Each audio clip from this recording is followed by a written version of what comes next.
참 예수님이 속히 오셔서 우리가 죄가 없는 곳에 살게 될 수만 있다면 얼마나 좋겠습니까?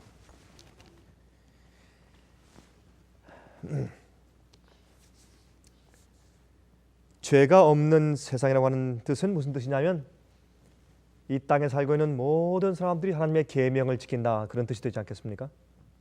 이 땅에는 모든 사람들이 다 하나님의 뜻대로 사는 그런 세상이 된다면 얼마나 참 우리 마음 가운데 기쁨과 은혜가 충만하겠습니까? 또 그리고 염려와 걱정과 근심이 전혀 없는 그런 세상과 땅이 되지 않겠습니까?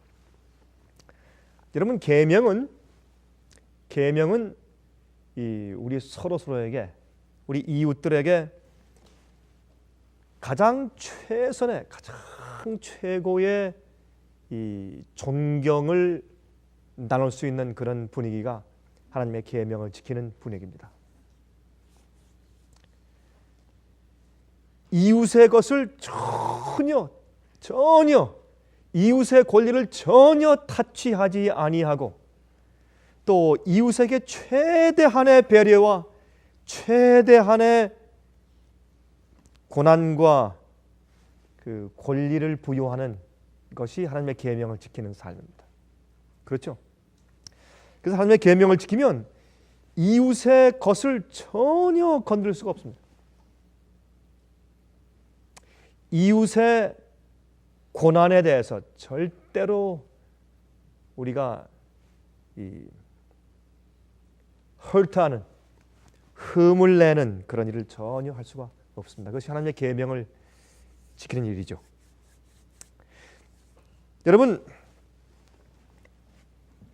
이 세상에서 가장 지혜로운 사람의 조언을 우리가 듣는다면, 이 세상에서 가장 지혜가 있고 가장 많은 경험을 통해서 가장 산 증언을 할 수 있는 사람의 조언을 들을 수 있다면 우리가 그분의 이야기를 들어야 되겠습니까? 우리 다 같이 전도서 12장의 말씀을 좀 펴서 보십시다.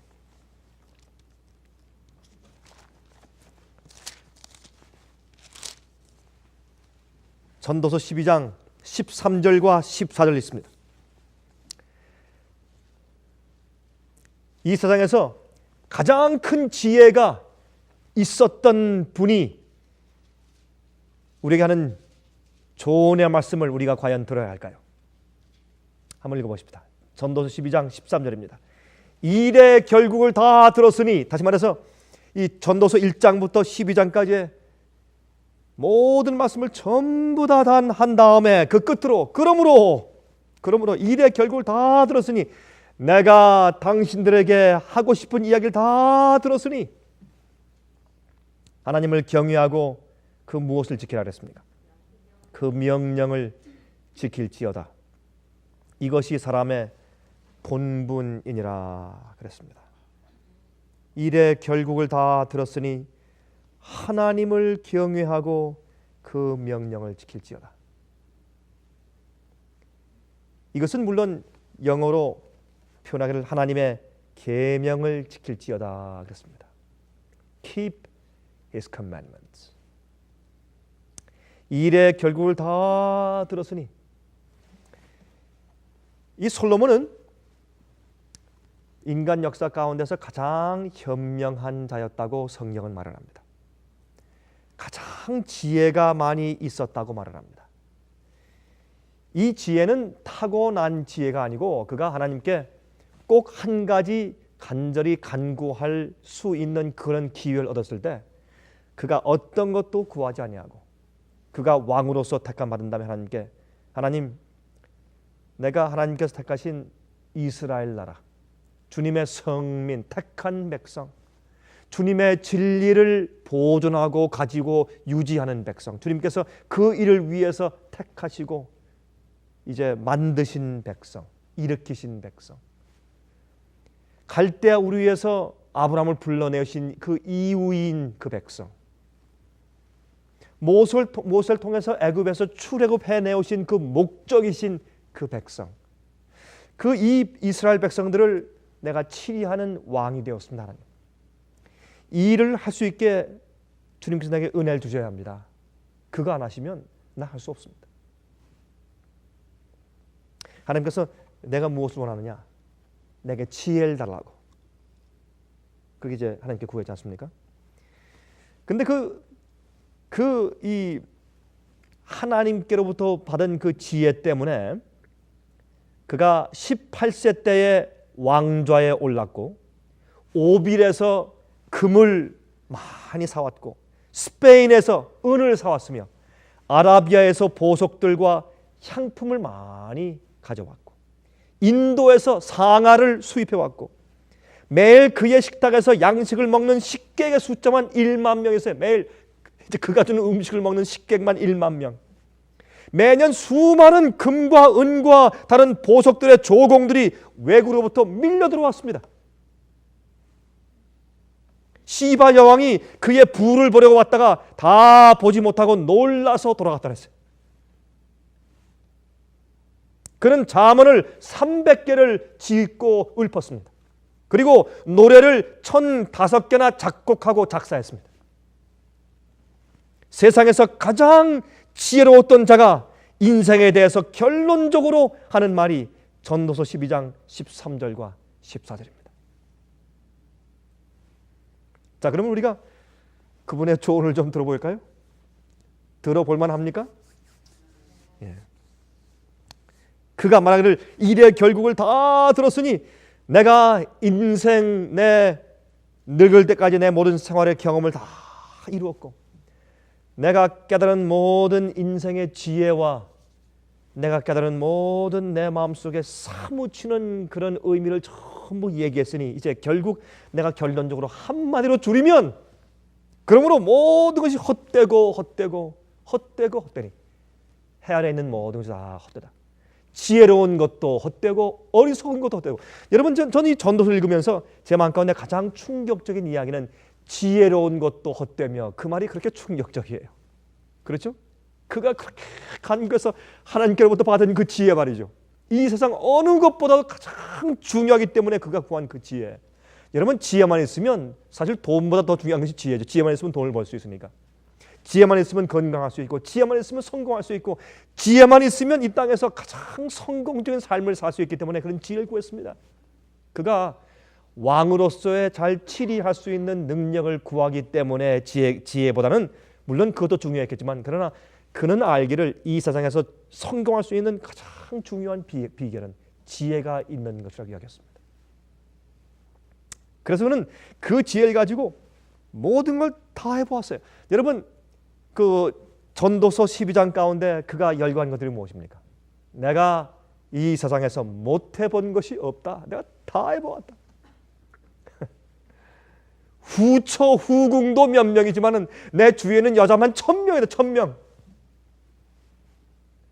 내 마음 가운데 좀 화평이 있고 좀 즐거움이 있을까 해서 내가 이 왕으로서 해볼 만한 그런 게임과 놀이와 즐거움과 풍악과 할 것 내가 다 해보았다. 또 그것도 모자라서 혹시 저 범인들이, 그저 평범한 사람들이, 못 배운 사람들이, 아니면 없는 사람들이 무엇 가지고 즐겁게 살까? 그걸 가만히 지켜본 다음에 그것도 내가 다 해보았다. 그런데 소용이 없었다. 다 헛되고 헛되니. 내가 아주 훌륭한 건축물을 짓고 아름다운 그런 예술품들을 만들어서 내 마음 가운데 충족한 만족한 보람을 얻으려고 했었지만 그것도 다 헛되다. 내가 돈을 많이 벌어보았고, 내가 많이 업적을 이루어보았고, 내가 땅을 많이 차지해보았고, 창고에 많은 것을 다 들여보았고, 할 것을 다 해보았지만은 가장 아름다운 여자를 내가 구해보았고, 그러나 소용이 없다. 공부도 많이 해보았지만 공부 많이 하는 것은 피곤한 것이고, 그렇죠? 그 이야기는 제 마음 가운데 위로가 됩니다. 책을 짓는 것은 끝이 없고 많이 공부하는 것은 몸을 피곤케 한다. 그 말이 맞습니다. 맞습니다.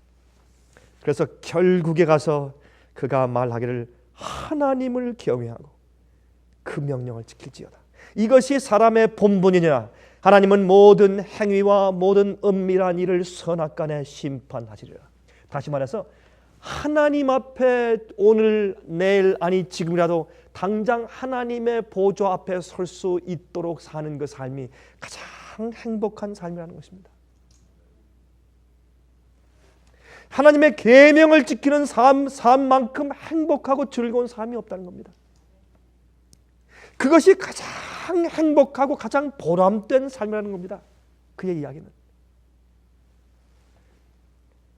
여러분, 우리는 좀 하나님의 계명에 대해서 친근한 감을 좀 느껴야 합니다. 우리가 하나님의 계명, 율법하면 금방 어이구 율법주의, 또 지키라고 한다, 또 순종하라고 한다, 또 완전주의, 어이구 또 뭘 하라고 또 하겠지. 하나님의 계명과 율법만 언급하면 사람들이 그만 깜짝 놀랍니다. 계명이란 그 단어 자체가 우리에게 부담을 줍니다. 여러분, 그러나 이 세상에서 가장 지혜로웠던 그 지혜가 하나님께로부터 받은 그 지혜를 가지고 가장 지혜롭게 산 일생 동안 살다가 맨 마지막에 그 책 끝에서 말한 이 솔로몬 왕의 이야기는 뭐냐면 계명을 지키라는 겁니다. 계명을 지키는 것이 가장 행복한 삶이고 가장 평화스러운 삶이고 가장 보람 있는 것이고 가장 마음 가운데 행복과 평안이 있는 삶이라고 말입니다. 그것밖에는 없다, 그렇게 말을 합니다. 그가 결국에 가서. 그래서 우리는 이 계명이란 단어를 우리가 이해할 때 우리 마음 가운데 친근감이 있어야 합니다. 친근감이 생겨야 돼요. 계명 그러면 어이쿠 어떤 표준, 높은 표준, 또 우리의 부담, 걱정, 우리의 의무, 그것보다 계명하면 우리 마음 가운데 계명이 참 좋아서 내가 주야로 주의 율법을 묵상하나이다. 누가 한 얘기입니까? 다윗이 한 얘기입니다. 내가 주야로 주의 율법을 묵상합니다. 주의 율법은 내 영혼을 소생시키나이다. 그것도 다윗이 한 말이에요. 시편 19장. 그렇죠? 주의 율법은 내 영혼을 소생시킵니다. 내 영혼을 거듭나게 합니다. 율법만 명상하고 생각하면 기분이 좋고 즐거고 감사하고 마음이 성결하게 되고, 그것이 우리가 그리스도인들이 특별히 마지막에 사는 그리스도인들은 하나님의 계명을 지키는 백성들이 되는 마지막 교회는 계명에 대해서 그렇게 친근감을 느낄 수가 있어야 합니다. 여러분이 솔로몬의 아버지 그의 부친 다윗은 이 하나님의 계명에 대해서 가장 긴 그 글을 썼죠. 그렇죠? 시편 119장. 시편 119장은 이 시편 가운데서 가장 길지만 성경 가운데 가장 긴 장입니다. 이 계명에 대해서 가장 길게 표현한 시를 쓴 것이 바로 솔로몬 왕의 아버지요, 다윗이요. 또한 가장 위대한 사도였던 바울도 하나님의 계명에 대해서 많이 기록했습니다. 특별히 믿음으로 말미암는 의에 대해서 기록할 때 반드시 계명에 대해서 섞어서 기록한 것을 그가 많이 썼습니다. 예수님도 하나님의 계명을 많이 강조했습니다. 여러분, 참 이상하게 오늘날 이 교회 안에서 말이죠, 많은 그리스도인들이 예수님은 율법에 대해서 많이 정죄하고 심지어 어떤 사람들은 율법을 폐했고 또 율법에 대해서 별로 강조하지 않고 율법과 상관없이 우리를 율법에서 해방시키려고 오신 분처럼 오해하는 사람들이 참 많이 있습니다. 하지만 정반대입니다. 예수님께서는 계명을 참 많이 강조하시고 계명을 사랑하신 분이었습니다. 예수님 당신이 계명을 주신 분이고 입법자고 계명을 세우신 분 아닙니까? 예수님께서. 어떻게 예수님께서 계명을 경시할 수가 있었겠습니까? 그래서 마태복음 15장 17절부터 19절까지 말씀하기를 내가 율법이나 선지자나 폐하러 온 줄로 생각지 말라. 폐하러 온 것이 아니요 완전케 하려 함이로다. 그렇죠? 이 완전케 한다는 것은 무슨 말입니까? 예? fulfill. 계명의 요구를 내가 성취시키려고 왔다 그랬어요. 그렇게 말씀했습니다. 예수님께서. 진실로 너희에게 이르노니 천지가 없어지기 전에는 율법의 1.1획이라도 반드시 없어지지 아니하고 다 이룰 것이라. 다 이룰 것이라. 그러므로 누구든지 이 계명 중에 지극히 작은 것 하나라도 버리고 또 그같이 사람을 가르치는 자는 천국에서 지극히 작다 일컬음을 받을 것이요 누구든지 이를 행하며 가르치는 자는 천국에서 크다 일컬음을 받으리라. 여기 있는 말씀을 이제 읽으면서 어떤 사람들 말하기를 그러므로 계명을 지키지 않고 계명을 가르치지 않고 계명을 무시하는 자도 하늘은 가긴 간다. 왜? 하늘에 가서 지극히 작다 일컬음 받으니까 가긴 가지 않느냐, 그렇게 말하는 사람들이 있어요. 그러나 여기 있는 말씀은 지극히 하늘에서 작다 일컬음을 받는다는 말은 하늘이 볼 때 가치 가운데서 가장 작다고 말이에요. 가장 적은 가치를 가지고 있으니까 하늘에 절대 못 간다고 말입니다. 하늘에 갈 가치가 없다고 말입니다.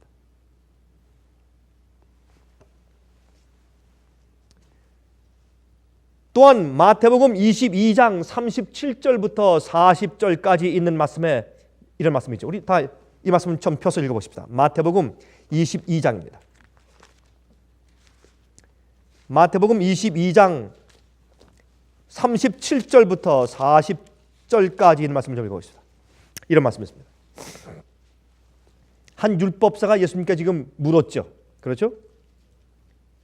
36절부터 선생님이여 율법 중에 어느 계명이 크니까 그랬습니다.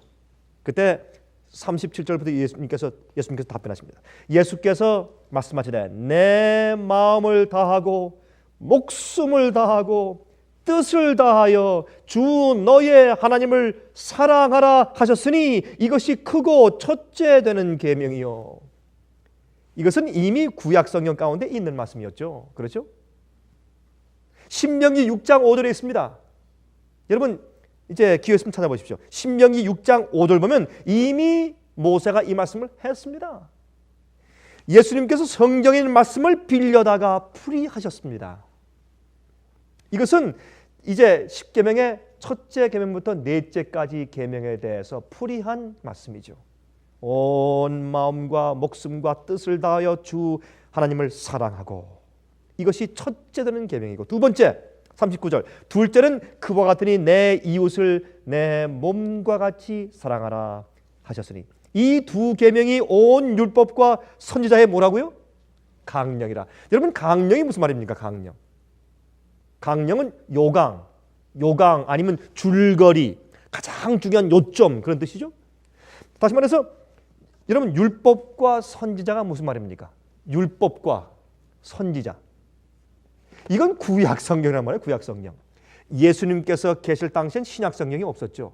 그러면 율법과 선지자, 그 말은 뭐냐면 10계명을 포함해서, 10계명이 들어있는 모든 말씀을 포함해서 창세기부터 말라기까지 모든 구약 성경의 전체 요강을 전부 다 통틀어서 두 가지로 나누면, 다시 말해서 10계명, 이제 질문한 말씀 10계명을 줄이면 그 말씀과 또 통틀어서 선지자들의 말씀과 모세 율법, 모세 오경까지 전부 다 포함해서 구약 성경을 전부 줄이면, 사실 구약 성경에 있는 모든 말씀은 무엇을 중점으로 말씀하신 것인가?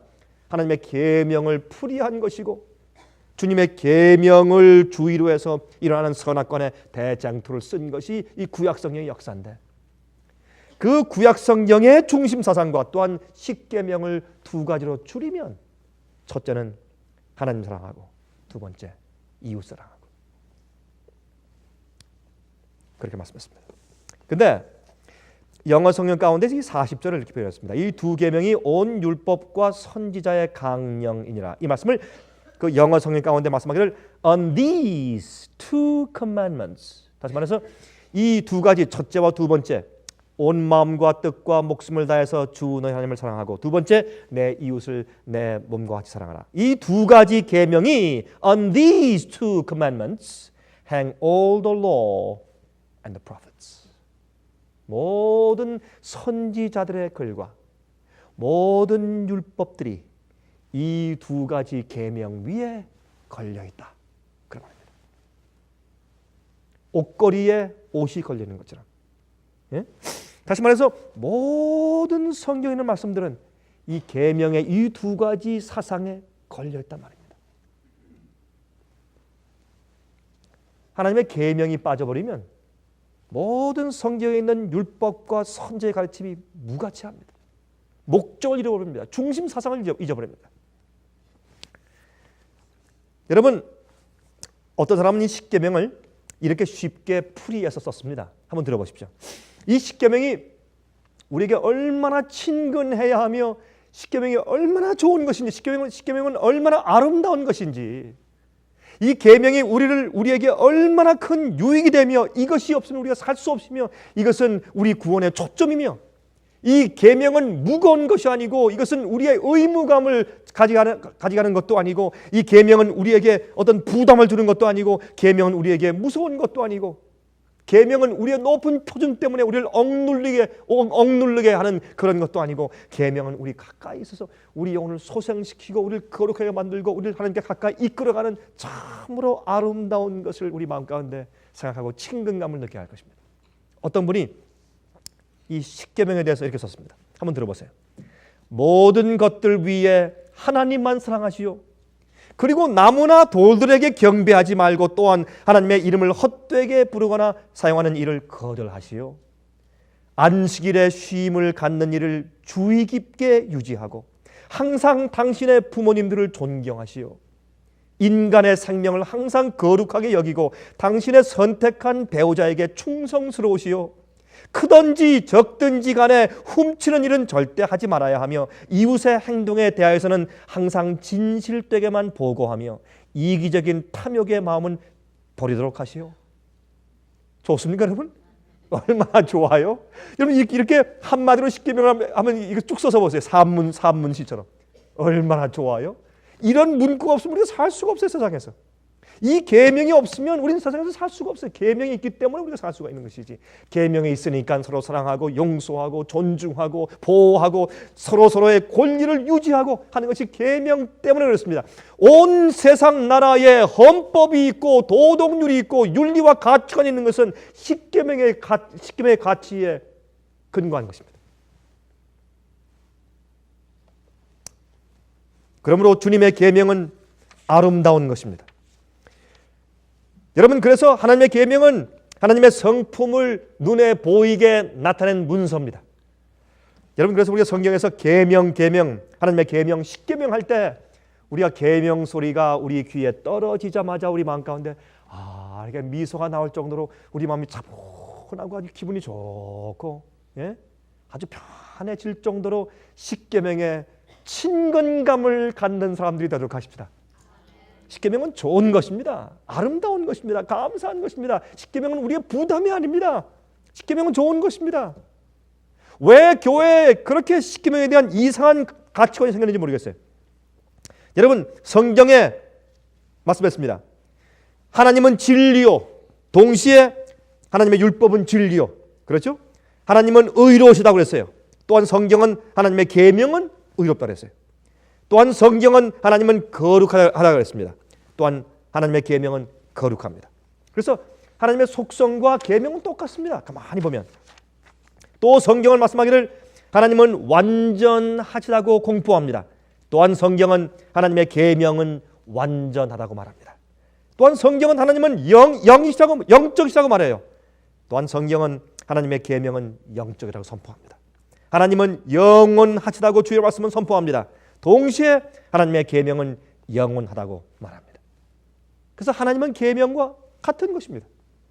계명은 하나님의 속성입니다. 주님의 성품이 계명이에요. 그래서 계명은 폐할 수가 없습니다. 주님 하나님의 창조주가 영원히 존재하시는 시작과 끝이 없는 여호와 하나님께서 없어질 수 있다면 계명도 없을 수 있습니다. 우리가 계명을 존중하는 마음을 반드시 가져야 할 것은 하나님을 공경하는 우리가 피조물이기 때문에 그렇습니다. 한 여인이 말이죠. 옷감을 사기 위해서 상점에 들어갔습니다. 상점에 들어가서 한 옷감을 사려고 이제 이것저것 뒤지다가 한 마음에 드는 색깔의 옷감을 골랐습니다. 골라서 이제 그걸 펼쳐서 이제 옷에 대보고 자 그렇게 이제 불빛에 비춰봤습니다. 그러니까 주인이 와서 말했습니다. 그 옷감이 마음에 드십니까? 예, 참 예쁘고 색깔이 좋아서 마음에 듭니다. 근데 정말 이 옷감을 가지고 옷을 만들었을 때 내가 정말 어울릴지 그것이 궁금합니다. 그랬더니 그 주인이 한 얘기가 손님 저기 들어오면서 저 윈도우 앞에 바로 이 옷감을 가지고 우리가 샘플로 옷을 만들어 놨는데 들어오시면서 그래서 못 보시죠? 한번 가서 보십시오. 가서 보니까 자기가 들고서 지금 마음에 드는 그 옷감을 가지고 만든 옷을 보니까 정말 만들어 놓으니까 이렇게 보는 것보다 정말 아름다워요. 정말 참 좋군요.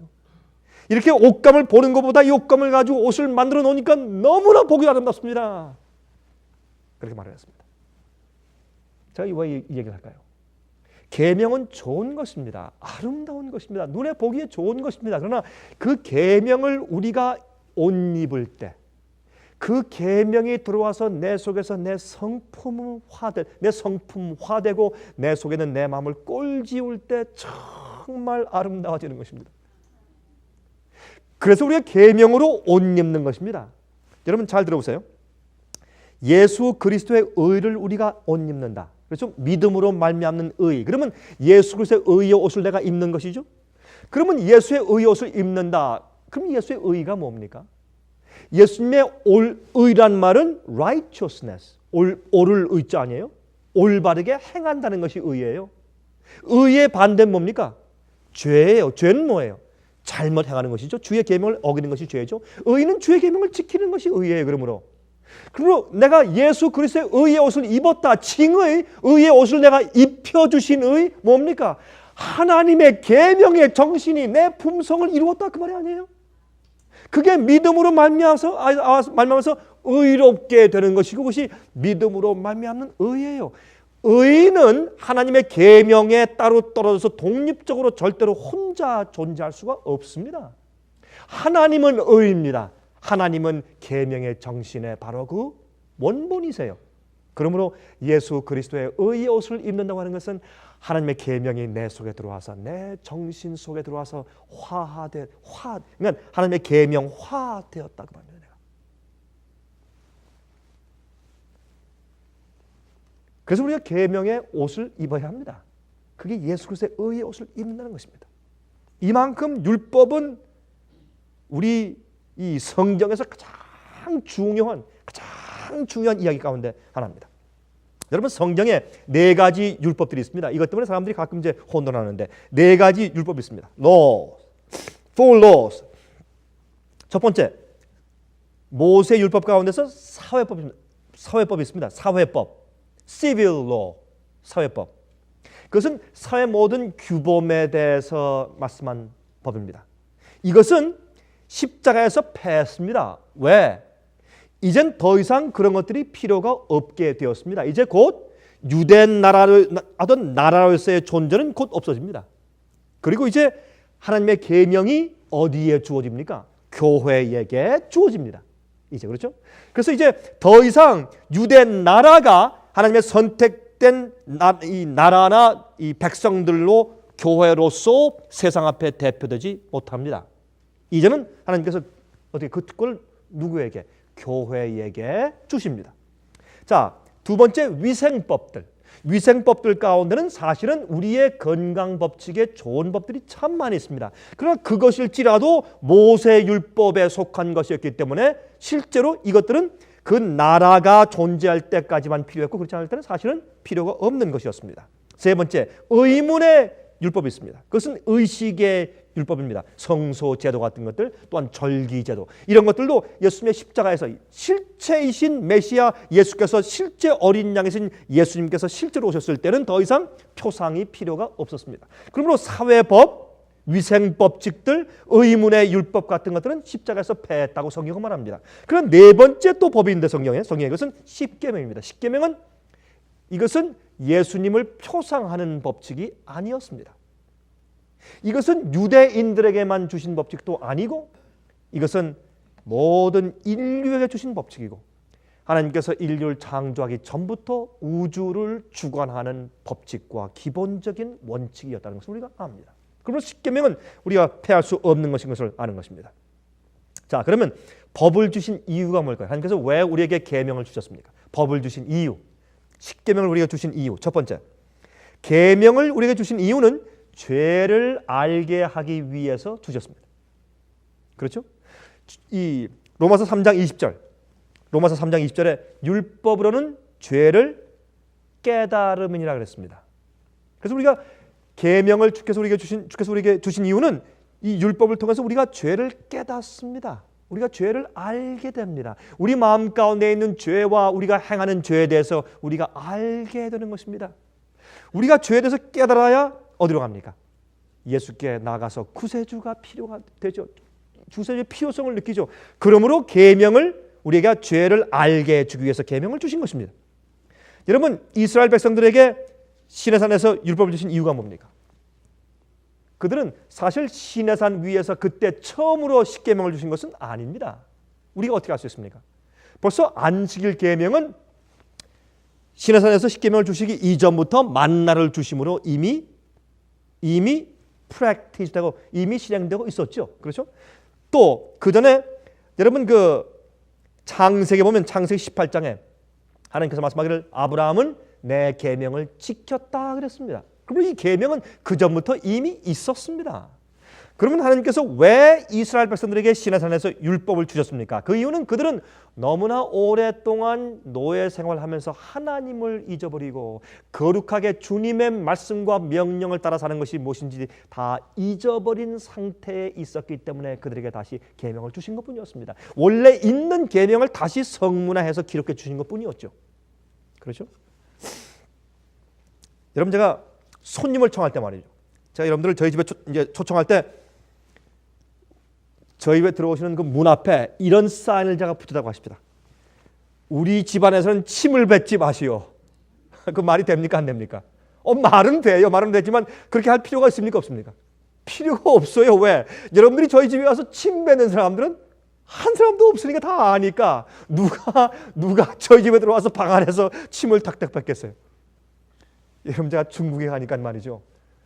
아직도 중국 사람 가운데 그런 사람들이 있어요. 집안에서 말이죠. 그냥 이 바닥이 흙바닥이니까 식사하다가 그냥 침을 탁 뱉어요. 여러분, 옛날에 근데 몇십 년 전에 한국 사람들도 그랬어요. 옛날에 마찬가지였어요. 근데 개몽돼서 그렇죠, 그렇죠? 근데 제가 저희 집안에 이제 손님들을 불러올 때 우리 집안에서 가래침을 뱉지 마시오. 그렇게 쓸 필요가 없어요. 왜? 다 아니까. 마찬가지입니다. 하나님께서 말이죠. 에덴 동산에서 십계명의 그 모든 그 조목들을 써 붙일 필요가 없었습니다. 왜? 그들은 계명을 지키는 그런 온전한 마음을 가지고 있었기 때문에 필요가 없었어요. 살인하지 말라. 그러면 아담이 하나님 잠깐 질문이 있습니다. 살인이 뭔가요? 이건 말이 안 되는 겁니다. 간음하지 말라. 간음이 뭡니까? 이건 말이 성립이 안 되는 것입니다. 그러면 하나님께서 선악과를 따먹지 말라고 하는 것을 십계명 대신해서 주신 것입니다. 권위로. 누가 창조주고 누가 피조물인가, 누가 경배받는 자고 누가 경배하는 자인가 라는 것을 알려주는 것이 무엇입니까? 계명입니다. 또 계명은 우리가 하나님의 기준 밑에 있다는 것을 알려주는 것입니다. 우리가 잘못할 때 무엇이 잘못이고 무엇이 선인지 알려주는 기준인 것입니다. 심판의 기준입니다. 두 번째, 우리에게 율법을 주신 이유는 두 번째, 심판의 기준이에요. 여러분, 요한일서 3장 4절에 말씀하기를 죄는 무엇이라고요? 불법이라 해서 죄는 불법이라. 죄는 계명을 어기는 것이 불법이라 그랬어요. 그런데 요셉이 말하기를 내가 어찌 이 죄를 지우려고 그랬어요. 내가 어떻게 주 앞에 여호와 앞에 득죄하려고 그랬어요.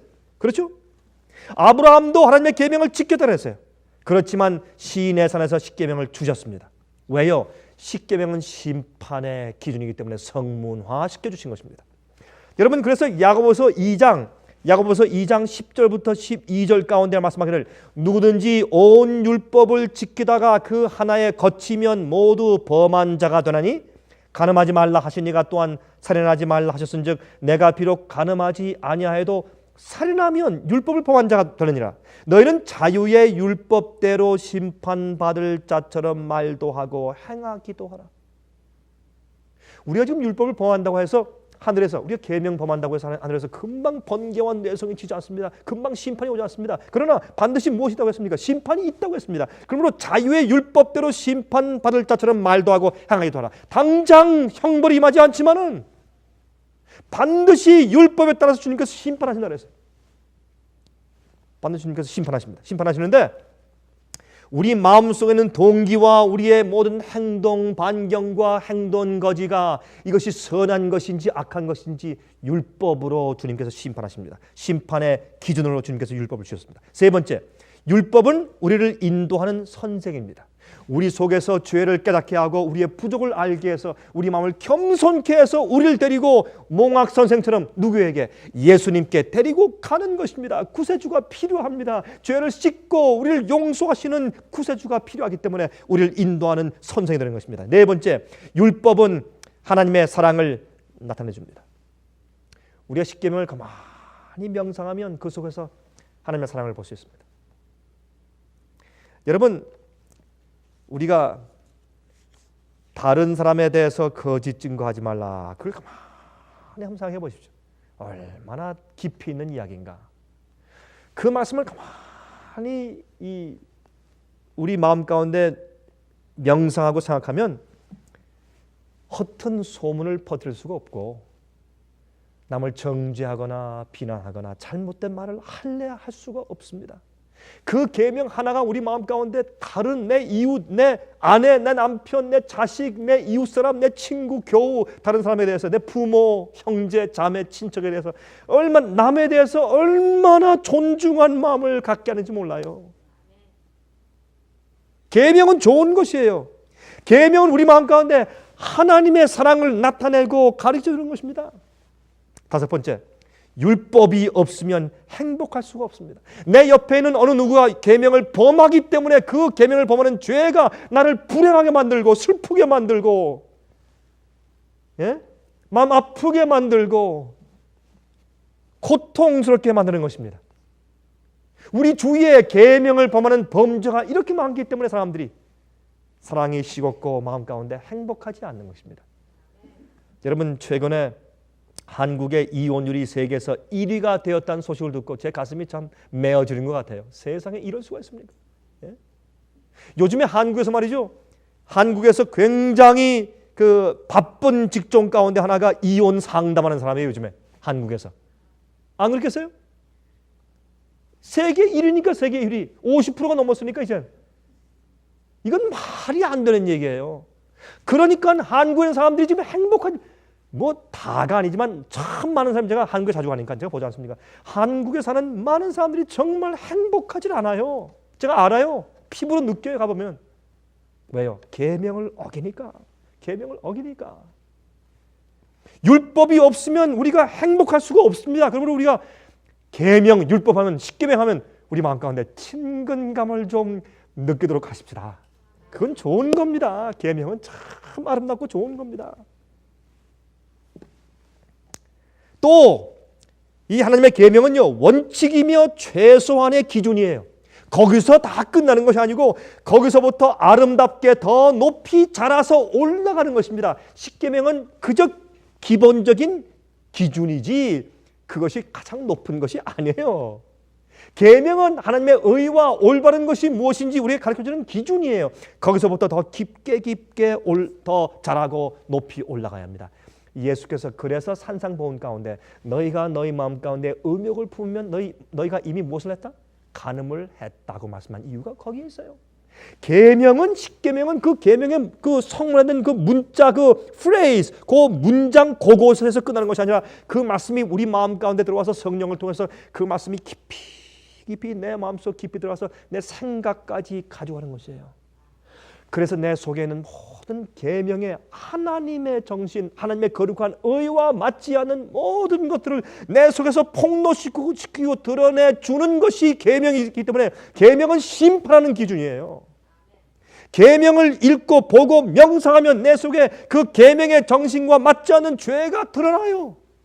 내 속에 꽁꽁 숨어있는, 숨바꼭질에서 숨어있는 우리의 잘못된 동기와 생각들과 의도들이 그것이 폭로돼요. 그래서 죄인임을 느끼고 어쩔 수 없이 그리스도께 메시아와 구세주께 나아가게 되는 것입니다. 계명은 좋은 것입니다. 그래서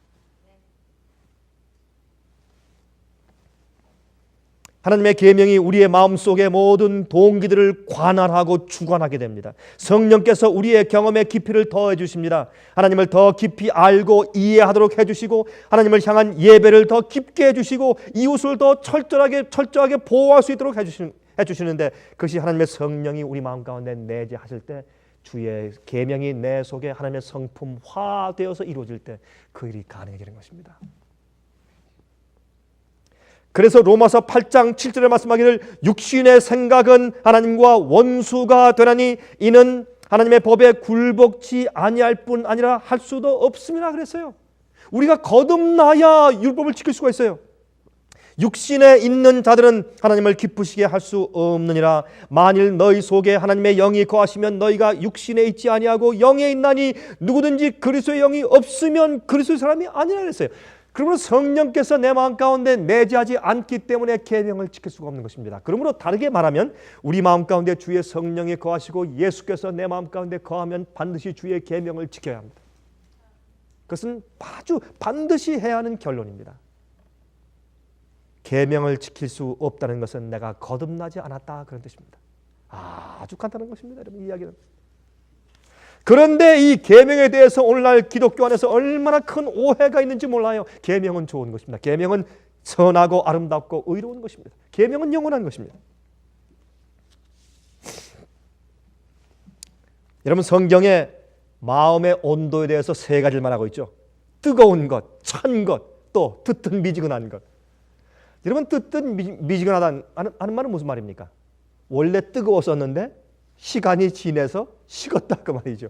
여러분이시여, 여러분, 우리도 언젠가는 계명에 대해서 뜨거운 마음을 가지고 있었습니다. 그러나 계명을 지킬 수 없다, 아니면 가끔 어긴다, 내가 잘 못 지키겠다, 아이고 해도 해도 안 되겠다, 이거는 뜨뜻미지근한 마음이지, 뜨거운 마음이 식었던 마음이지. 하나님 사랑하고 예수님 사랑하고 주님께 감사한 마음이 충만할 때 어떻게 계명을 지킬 수 없단 말입니까? 그것은 잘못된 얘기입니다. 그렇죠? 그래서 요한계시록 12장 17절에 말씀하기를 용이 여자에게 분노하여 돌아가서, 마귀가 여자에게, 교회에게 분노하여 돌아가서 그 여자의 남은 자손, 그 교회의 남은 자손 곧 하나님의 계명을 지키며 예수의 증거를 가진 자들로 더불어 싸우려고 바다 모래 위에 섰더라 그랬어요. 그러므로 여기에 남은 교회는 하나님의 계명을 지키는데 그 사람들은 예수 그리스도의 의의 옷을 입고 있고 계명의 성품이 그 속에 꼴지어져 있고 하나님의 인정을 받는 교회라고 말하는데, 그 교회를 미워해서 마귀가 마지막에 전쟁을 일으킨다고 성경을 말하고 있습니다. 계명 자체에 능력이 있는 것이 아니라 하나님의 성령이 내 속에 내재해서 그 계명의 정신이 내 것이 되었기 때문에 내 속에서 능력이 존재한다 그 말입니다. 여러분, 성령 가운데 성령이 충만하다, 성령이 충만히 임하시니 성령의 충만함을 받았더라, 그런 말씀 많이 있지 않습니까? 특별히 이제 사도행전 가운데, 그렇죠? Filled with the Holy Ghost, 성령이 충만하니라, 그런 말씀 가운데서 충만하다, 이 성령을 채운다, 성령을 받으라 할 때 그 말의 그 단어가요, 헬라 말로는 플레이토라는 뜻입니다. 플레이토. 이 헬라 말로 플레이토라는 말은 참 아주 흥미있는, 재미있는 그런 그 의미가 그 속에 들어있어요. 이 성령을 받으라, 성령으로 채워지니라, 성령이 충만하더라 하는 성령 충만한 얘기에 충만하다는 그 말의 뜻에 플레이토의 뜻은 뭐냐면 공급한다, to supply 그런 뜻인데, 무엇을 공급하는가? 이런 뜻이에요. 바다에 돛담배가 떠 있으면 무엇이 불어야 갑니까? 바람이 불어야 가죠. 그 바람이 불다 하는 그런 의미가 내포되어 있어요. 그러므로 돛담배가 그냥 갈 수 없어요. 바람이 불어야 가요. 돛담배는 가만히 있으면 바람이 부는 대로 가요. 힘은 바람에게 있지 돛담배에게 없어요. 돛담배가 아무리 아주 멋있는 모양과 아무리 멋있는, 아무리 좋은 그런 펑션과 기능과 그런 패컬티를 가지고 있다고 할지라도 바람이 불지 않으면 못 가요. 마찬가지로 우리가 아무리 멋있는 그런 우리 몸과 인체와 두뇌와 그런 IQ와 지혜를 가지고 있어도 성령의 바람이 나를 불어야 내가 가는 겁니다. 영적인 삶을 살 수가 있어요. 이게 성령 충만이고 성령을 받는 것입니다. 성령은 어떤 의미에서 우리가 뒤에서 공급하는 주의 바람에 의해서 내가 끌려가는 것입니다. 돛담배에 바람이 부는 것처럼 그것이 성령 충만이에요. 여러분, 이런 말이 있습니다. Total Christian. 여러분 그런 말 들어보셨어요? Total Christian.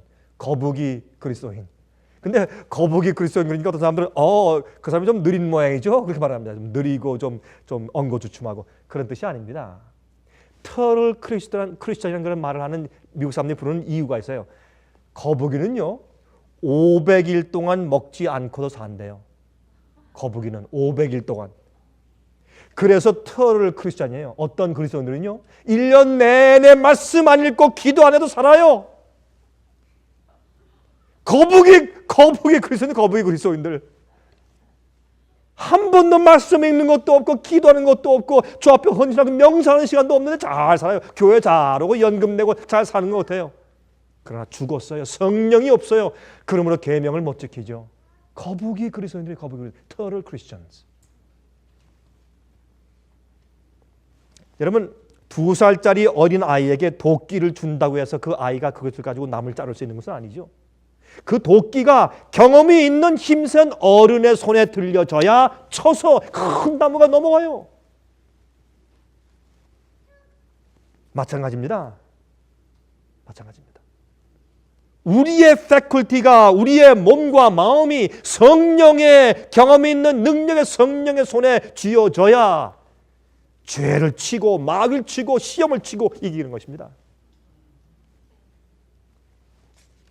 여러분 산상보훈 53페이지에 이런 말씀이 있어요. 참 좋은 말씀이 한번 들어보세요. 산상보훈 53페이지에 율법이 거룩한 것은 분명하나 유대인들은 스스로 이를 지키는 것으로서 의를 얻을 수 없었다.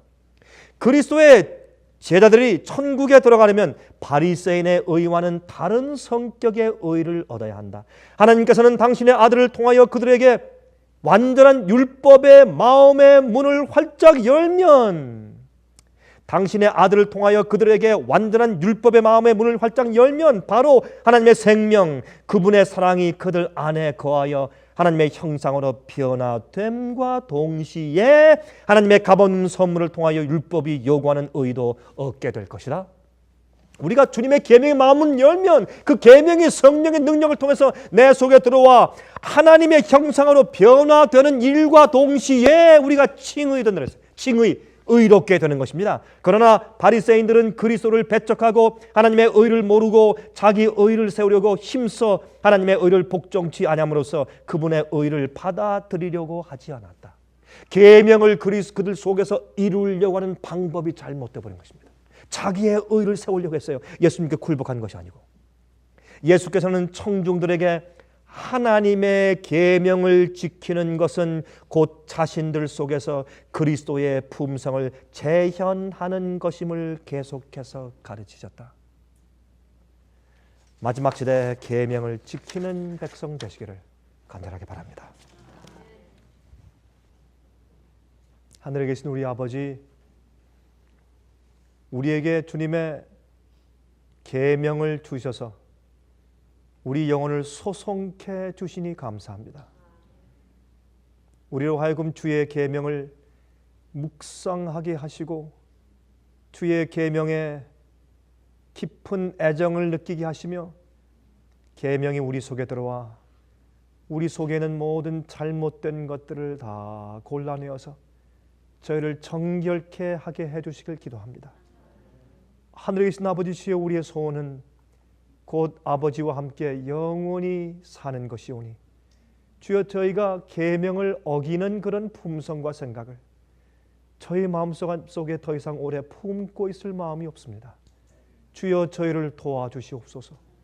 주의 성령을 저희 마음 가운데 베풀어 주셔서 참 충만하게 해주셔서 저의 삶을 그렇게 주님의 뜻대로 순풍에 돛단 배처럼 이끌어 가주시길 기도합니다. 오 주님이시여, 하나님께 올바로 경배하고 이웃을 우리 몸처럼 사랑하는 거룩한 의의 품성이 우리 속에 아로 새겨지기를 위해서 간구합니다. 저희를 도와주시옵소서. 살아계신 예수 그리스도의 거룩하신 이름을 의지하여서 간절하게 기도합니다.